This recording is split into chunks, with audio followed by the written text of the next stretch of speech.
Title: The first time I saw the shattered archipelago, it looked like a dream sculpted from the bones of a fallen god.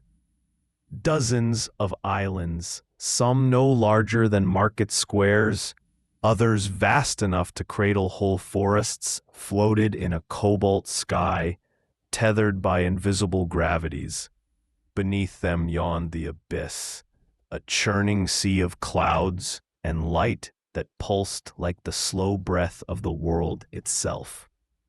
I had crossed half a continent to reach the edge, where the land gave way to air, and now I stood at the brink of the impossible. I was not the first to come here, nor the last, but I was the only one foolish or desperate enough to seek the heartseed, a crystalline relic said to pulse with the living rhythm of the world. Legends whispered that whoever held it could command the very balance that kept the islands afloat. My purpose was simpler. I needed to restore my homeland, drowned long ago when its islands fell into the abyss. The descent into the sky. The only way across was through the sky below, a vertical realm where gravity curled and folded upon itself. My vessel, a sky rig made of hollowed drifstone and sustained by levitation crystals, shuddered as it left the edge. The air grew thin and electric. Sparks danced across the rig's hull like fireflies made of static. Below, the first island rose toward me, Kelthra, the island of glass trees. Their trunks shimmered with translucent bark, their leaves sharp as blades, singing softly when brushed by the wind. The sound was eerie, yet beautiful, like wind chimes whispering forgotten names. I anchored the rig and stepped onto the crystalline soil. Each step chimed. The air smelled faintly of rain and ozone. Beneath the glass trees, the ground glowed faintly, as if lit by veins of molten silver. I wasn't alone. Small creatures darted among the roots. Shard sprites, their bodies formed of fractured light. They eyed me curiously, humming in a frequency that vibrated behind my teeth. Then the storm came.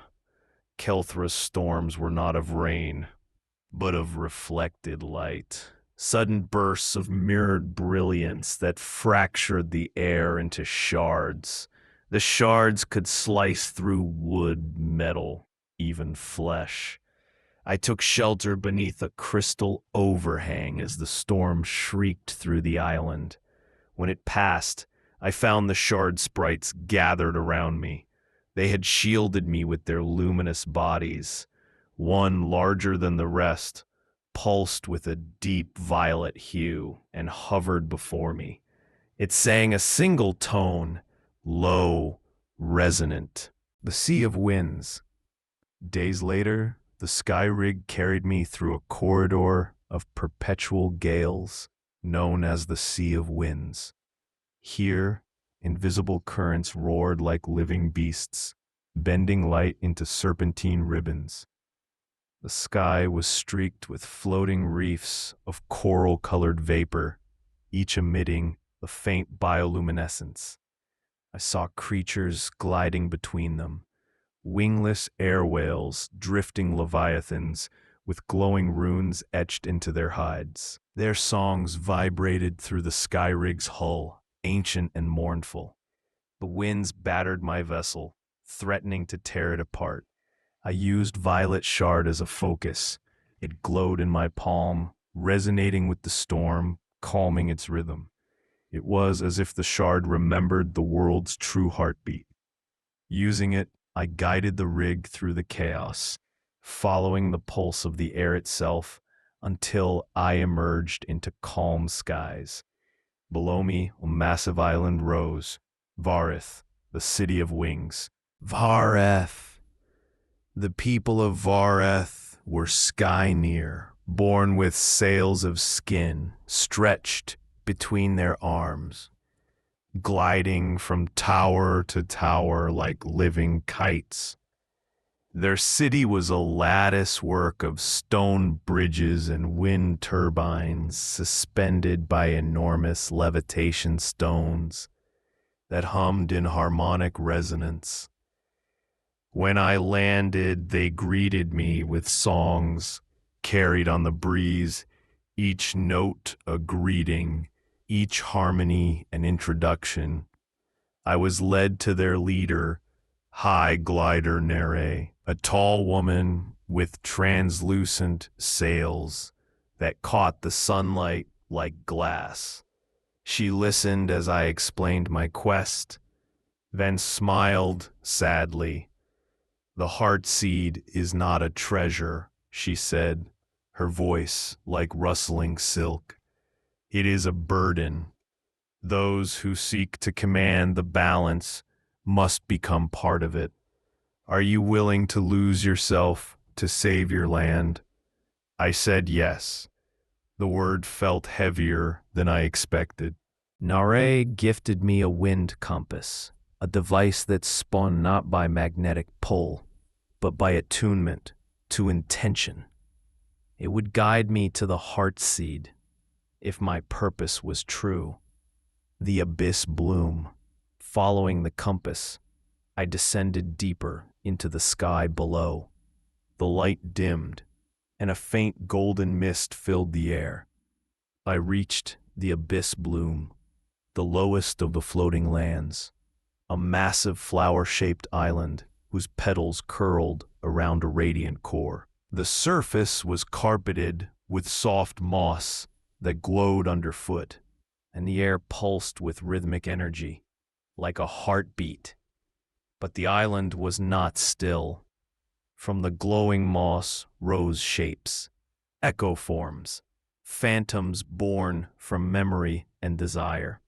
They took the shape of people I had lost, my sister, my comrades, even the elder who had sent me on this journey. Their eyes were empty, but their voices were painfully familiar. "You could stay," one whispered. "Rest. The world will heal itself." I knew it was a lie. I pressed forward, clutching the violet shard in the wind compass. The shard pulsed, repelling the illusions. Finally, I reached the core, a crystalline chamber where the heart seed hovered, a sphere of living light wrapped in veins of shadow. When I touched it, the world stopped breathing. Images flooded me, memories not mine, voices of all who had ever touched the balance. The islands were not floating by chance. They were fragments of a greater being, the world itself, broken but still alive. The heart seed was its heart, beating across eternity, yearning for wholeness. It spoke, not in words, but in rhythm. "Give, and I will give." I pressed the violet shard into the heart seed. It dissolved into light, and the pulse quickened. The chamber filled with wind and song.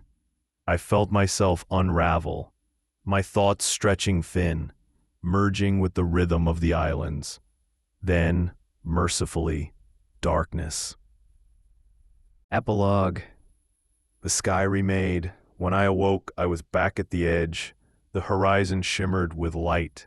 Far below, new islands were rising from the abyss, lush, glimmering, alive. My homeland had returned. The heartseed's rhythm still echoed in my chest, faint but constant. I understood now. I had not conquered the balance. I had joined it. As I set my gaze toward the reborn sky, the wind whispered a familiar note, deep and violet. I smiled. The journey had ended. But the song of the world had only just begun.